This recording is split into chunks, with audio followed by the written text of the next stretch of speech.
So I want to talk a little bit about edge practice today and what edge practice really is.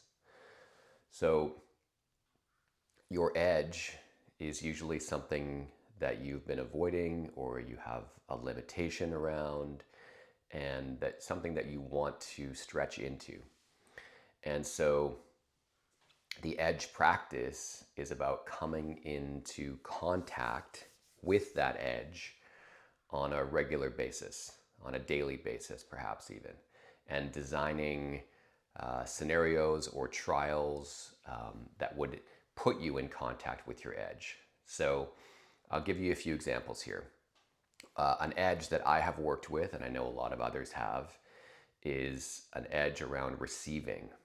And so the limitation I had was receiving without feeling like it had to be reciprocal. And so one of the things I used to do a lot of, and still do, is while my lovely wife is cooking dinner, I'll want to get in there and like help wash dishes or help do the prep or whatever it is.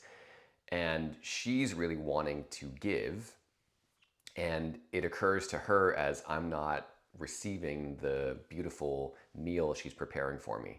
So the edge practice around that for me became about just sitting my ass down at the table and waiting to be served, which was uncomfortable. I could feel the tension in my body around it.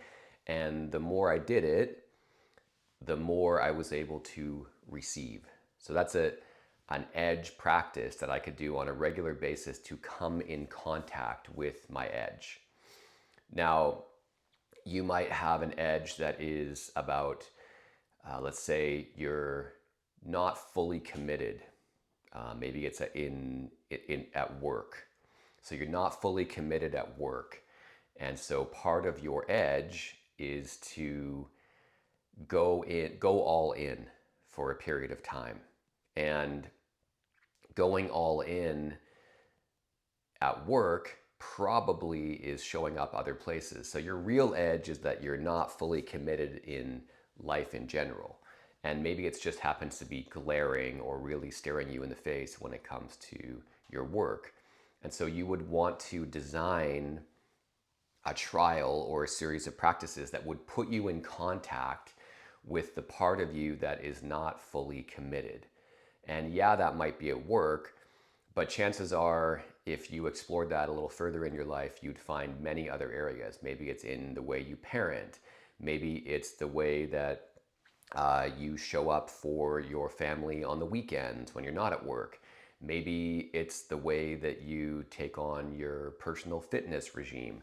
There's all kinds of ways where this pattern or this challenge you face around not being fully committed could be met on a daily basis. And so that is the goal of the edge practice, is to find something that is a limitation or a challenge of yours, and then find ways to come in contact with it every day.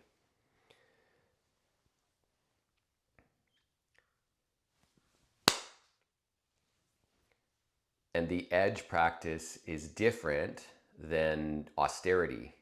So austerity is about cutting things out.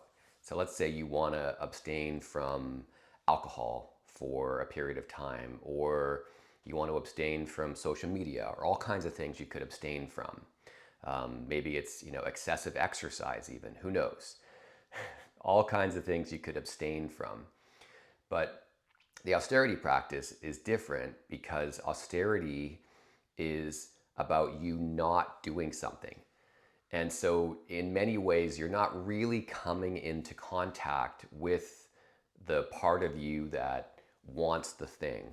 You're just cutting it out for a period of time to see what happens. And there's huge value on austerity. It's just different than an edge practice, because in the edge practice, you're coming into direct contact with the very thing that you're avoiding. It's an area that you want to stretch into. And so both practices have value, but they're different. And I want to make sure I make that distinction for you all here.